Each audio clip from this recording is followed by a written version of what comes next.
సంతానలేమితో బాధపడుతున్నారా? 899 రూపాయలకే fertility assessment package. వివరాలకి సంప్రదించండి. నమస్తే రమగారు. నమస్తే జయ. రమగారు, మనము సాధారణంగా గుమ్మానికి పసుపు రాసుకోవాలనుకుంటాము. మ్. కలర్లు వేయకుండా చక్కగా వారం వారం పసుపు రాసుకుంటే చాలా మంచిదని. అంతెందుకండి, మనం లాస్ట్ 2 years నుంచి ఎదుర్కొంటూ ఉన్నాము. ఒక మహమ్మారి మనల్ని పట్టి పీడిస్తూ ఉంది కదా. సో పసుపుని బాగా వాడాలి, వంటలు ఎక్కువగా ఉపయోగించాలి, ఆవిరి పట్టడానికి కూడా వాడుకోమని చెప్తూ ఉంటారు. కొన్ని పచ్చళ్ళాటల్లో కూడా ఎక్కువగా మనం పసుపుని వాడుతూ ఉంటాం కదా. ఇదివరకు కూడా ఈ పసుపు వినియోగం ఇలాగే ఉండేదండి. ఉండేది. పసుపు క్రిమిసంహారిణి కదా. ఇంట్లో కూడా మనం నీళ్లు చల్లుకుంటాం, వారం వారం పసుపు నీళ్లు చల్లుకోవడం, శుక్రవారం పసుపు నీళ్లు చల్లడం, కళ్ళాపు చల్లేటప్పుడు చిటికెడు పసుపు అందులో పసుపులో కర్క్యూమిన్ అని ఒక ఇది ఉంది, కెమికల్. ఏదో అలా అంటారు, నాకు అలా గుర్తుంది, కర్క్యూమిన్ అనే.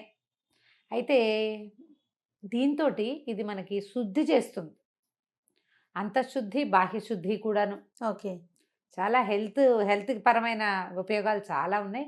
ఈ క్రిమి సంహారిణి అవ్వటం వల్ల లో లెవెల్ ఒక లెవెల్ వరకు బ్యాక్టీరియాని కంట్రోల్ చేస్తుంది, తర్వాత వైరస్లను కూడా కొంత కంట్రోల్ చేస్తుందని చెప్తారు.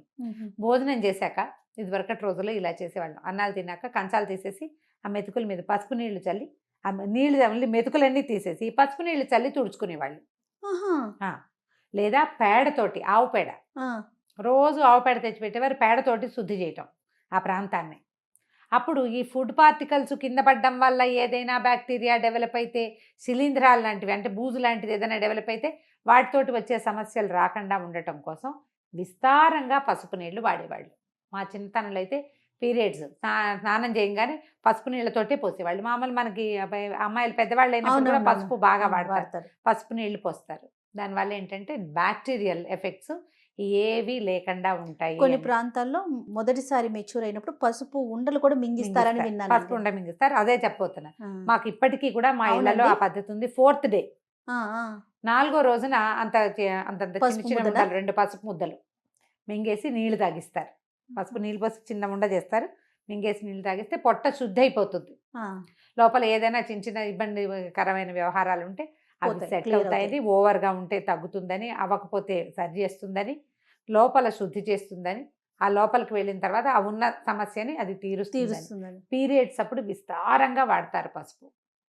తర్వాత ఈ ఇంట్లో అన్ని మూలల కాస్త ఈ శుక్రవారాలు అవి ఇప్పుడు కొంచెం శుద్ధి చేసుకోవటం, ఎవరైనా మరణించిన ఇళ్లలో పసుపుతోటి శుద్ధి చేసుకోవటం, అమ్మాయిలు పెద్దవాళ్ళు అయినప్పుడు ఈ పురిటికి డెలివరీ అయిన తర్వాత అప్పుడు కూడా పసుపు వాడతాం. ఈ పసుపు అనేది మరి ఎన్ని వేల సంవత్సరాల నుంచి మన జీవితాల్లో ఉందో. సంస్కృత కావ్యాల్లో పసుపు గురించి బోల్డ్ చోట్ల కనపడుతుంది. అవునా? కావ్యాల్లో ఉందంటే, కావ్యాలంటే కాళిదాసు రాసిన కావ్యం 7వ శతాబ్దం నుంచి ఉంది కదా. మరి అప్పటి నుంచి వాడుతున్నామనేగా చెప్పాలి. అవును, అప్పటి నుంచి వాడుతున్నట్టే కదా. ఇంకా 1వ శతాబ్దంలో ఉన్న దేవాలయాలు, అప్పుడు 2వ శతాబ్దంలో కట్టిన దేవాలయాల్లో కూడా అమ్మవారికి పసుపు సమర్పించడం అనేది విధానాలు ఉండేవి. అప్పటి నుంచి ఉంది, ఇన్ని సంవత్సరాల నుంచి వాడుతూనే ఉన్నాం.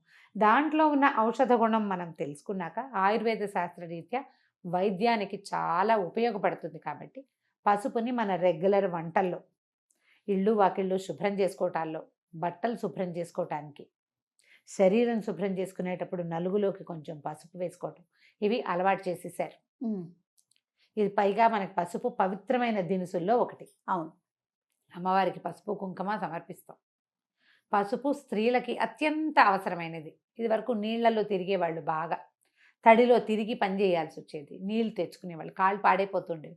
ఎప్పుడు పసుపు రాసుకోవటం, వాకిళ్ళకి రోజు వాకిలి గుమ్మానికి పసుపు రాసి బొట్టెట్టి ముగ్గేసి బొట్టు పెట్టడం, పాదాలకు పసుపు రాసుకోవటం, ఒక చిటికెడు పసుపు ముఖానికి రాసుకోవటం ఎవ్రీడే.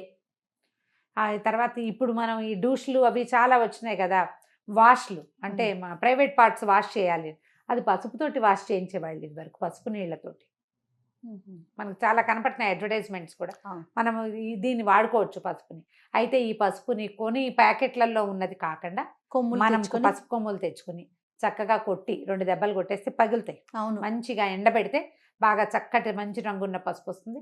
అప్పుడు పసుపుని పట్టి చేసుకోవడం, మిక్సీ చేసుకోవచ్చు. మంచి మిక్సీ, ప్రీతి లాంటివి కాస్త బాగా వచ్చేస్తుంది. అవును, బాగా చక్కగా వస్త్రకాళితం చేయటమో, లేదా జల్లెడ పట్టడమో, 100 నెంబర్ జల్లెడ తెచ్చుకున్నామంటే చక్కగా జల్లెడ పట్టేసేసి పసుపు వాడుకోవచ్చు. మనం సొంతంగా పట్టించుకున్నది పట్టినది అయితే హాయిగా లోపలికి తీసేసుకోవచ్చు ధైర్యంగా. అవును, ఆహారంలో వాడుకోవచ్చు, తిరగమాతల్లో తాలింపుల్లో వేస్తాం కదా, పసుపు ఎప్పుడు నూనెలో వేస్తే మంచిది అని చెప్తారు. ఉమ్.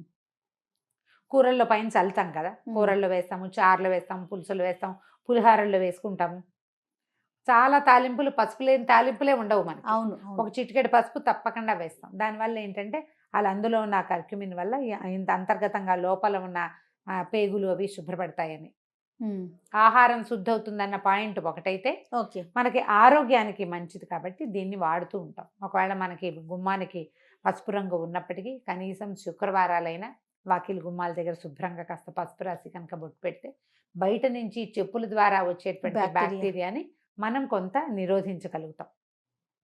పసుపు కొమ్ములు వాడుకోవటం, పసుపు కొమ్మరది తమిళనాడు సాంప్రదాయం నీకు తెలిసిందేగా. పసుపు అరగదీసి పచ్చి అరగదీసి పూసుకుంటారు, విపరీతంగా పసుపు రాసుకుంటారు. వాళ్ళని పసుపుగా ఉంటాయి ఎక్కువ భాగం కనిపిస్తుంది. సూత్రాల తాళ్ళు కూడా పసుపు పసుపుతో.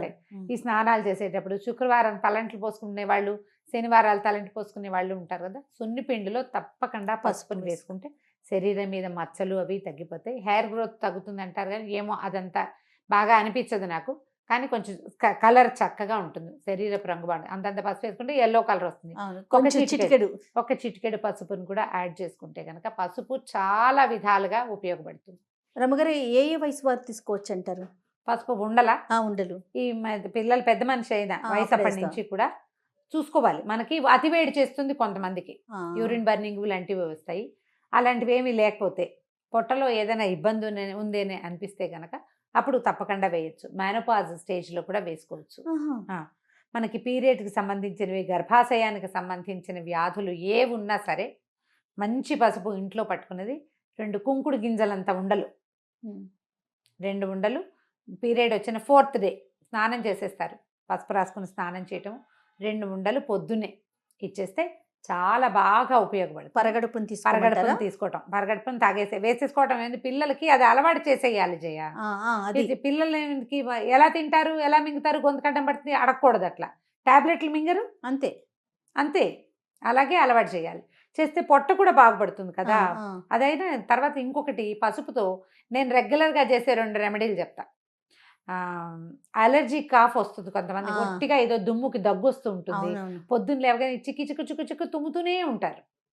దానికి భలే బాగా పనిచేస్తుంది పసుపు. పొద్దున్నే హాట్ వాటర్లో ఒక చిటికెడు పసుపు, చిటికెడు ఉప్పు వేసుకొని తాగేయండి. ఓకే, చాలా బాగా తగ్గుతుంది. నిద్ర లేవగానే ఆయాసం వచ్చినట్టు ఉండేది నాకు, అలా అనాల్సి వచ్చేది. ఊపిరి ఆడట్లేదు అనిపిస్తుండేది. ఏదో ఆ పొద్దుటి పూట తెలిమంచుకి దుమ్ము ఎలర్జీ అనమాట. ఎంత బాగా పనిచేస్తుందంటే అది 3-4 రోజుల్లో సగం ఎలర్జీలు తగ్గిపోతాయి. ఈ చలి రోజుల్లో ఎక్కువ వచ్చేది. ఈ పసుపు ఉప్పు గనక రెగ్యులర్గా తీసుకుంటే చాలా బాగా. చిటికే నేను చెప్తున్నది, 1/2 స్పూను ఎంత అని అడగండి. 1 కప్పు నీళ్లు, కప్పు మామూలు టీ కప్పు ఉంటుందా, కప్పు వేడి నీళ్లు, దాంట్లో ఇంతే. ఇట్లా చిటికా అంటే ఎంత, ఇంతే కదా, ఇదే కదా చిటికా. ఇట్లా 2 వేలతో తీయండి, ఎంత వస్తుంది అది వేసేయండి, అంతే. ఉప్పు వేయండి. దాని రుచి కోసం వాటి కోసం ఆలోచించద్దు, కేవలం ఆరోగ్యాన్ని గురించి ఆలోచించండి. ఇందులో నిమ్మరసం వేసుకోవచ్చా, తేనె వేసుకోవచ్చా ప్రశ్న లేదు. దీని రెమెడీ ఇంతే. ఓకే, నిజంగా కాఫీ పొడితో చేతులతో ఇంకోండి అని చెప్తే టీ పొడి వాడచ్చా అని అడుగుతారు. అలా అడుగుతున్నారని ఈ మాట చెప్తున్నా. వేరే ఏ యాడిషన్స్ చెయ్యొద్దు. వేడి నీళ్ళల్లో ఇది వేసుకొని ఉప్పు పసుపు ఎంత బాగా పనిచేస్తుందో. అయితే మన దగ్గర మనం హల్దీ వాళ్ళ దూదు తాగే విధానం లేదు, మనం వాడం దాన్ని. అవునవును, ఈ నార్త్ ఇండియన్స్ బాగా వాడతారు. ఏమైనా దెబ్బలు తగిలితే పాలల్లో పసుపు వేసుకుని తీసుకోవటం. మనం అంత విరివిగా పసుపు తీసుకునే విధానం లేదు. ఈ అలర్జీస్ కూడా మనకి అలర్జీ ఉన్న నాళ్ళు వేసుకోవటం, తగ్గిపోతే మానేయాలి. ఈ పీరియడ్ సమస్యలు కూడా సమస్య ఉన్న వాళ్ళే వేసుకోవాలి. ప్రతి నెల మనకు అవసరం ఉన్నా లేకపోయినా వేసుకోకూడదు. అవసరం ఉంటేనే. సమస్య బాగా ఇబ్బంది పడుతుంటే మనం సాధారణంగా ఒక 5 days డిశ్చార్జ్ నార్మలు, చిన్న పొన్న క్లాటింగ్ నార్మలు, ఓ పూట కొంచెం కడుపులో నొప్పి రావటం నార్మలే. ఇది కాకుండా ఇక ఎక్సెసివ్ బ్లీడింగ్ కానీ, లేకపోతే అస్సలు లేకపోవటం కానీ, విపరీతమైన క్లాటింగ్ కానీ, తల్లకిందులైపోవటం కానీ, ఇలా జరిగి మనం పని చేయలేకపోవటం కానీ, అవి సమస్యలు. వాటికి ఎట్లాగో మనం డాక్టర్ని చూస్తాం, గైనకాలజిస్ట్కి వెళ్తారు. ఇవి ఎప్పుడు ఉండేవే ఎందుకు అనుకుంటే ఇది ట్రై చేసి చూడండి. రైట్, ఇలా కనుక చేస్తే సరిపోద్ది. పసుపుని ఇంకో రకంగా పుళ్ళు, దెబ్బలు తగిలితే చిన్న కట్స్, వూండ్స్, కత్తిగాట్లు, వాటన్నిటికి చాకులతోటి కోసుకుంటూ ఉంటాం. చక్కగా పసుపు పెట్టేసేయటం. వేళ్ల దగ్గర ఇక్కడంతా పాడైపోతుంది, కాళ్ళకి పసుపు రాసుకోవటం. అలాగే ఈ చేతి వేళ్ల దగ్గర ఈ పార్ట్లో అప్పుడప్పుడు మనకి వర్షాకాలం వస్తుంటాయి, ఇక్కడ కూడా కొంచెం పసుపు కొబ్బరి నూనె రంగరించి రాత్రిపూట కనుక గోళ్ల చుట్టూతా ఇలా పెట్టేసుకుంటే దుప్పట్లు కొంచెం తెల్ల దుప్పట్లు కాకుండా చూసుకోండి, కాసేపటికి ఎండుతుంది, కొద్దిగా డ్రైగా అవుతుంది, అలా ఉంచుకోండి, తొందరగా మానుబెట్టిపోతాయి. పాదాలకి పసుపు రాసుకోవటం ఒకటి మంచి హ్యాబిట్. శుభ్రంగా ఉంటాయి, గోళ్ళు అవి పాడు కాకుండా ఉంటుంది. ఇక వెనకాల ఉన్న ఫంగస్ అవి ఏమి చేరకుండా, నానిపోవటం వల్ల వచ్చే సమస్య రాకుండా ఉంటుంది. పాతకాలం పద్ధతులన్నీ కూడా మన ఆరోగ్యానికి మేలు చేకూర్చేవి. అవును. అందులో పిచ్చితనము, తెలివి తక్కువతనము, వెనకబాటుతనము ఏం లేదు, అన్నీ ముందుకి తీసుకెళ్లేవేమన్నీ.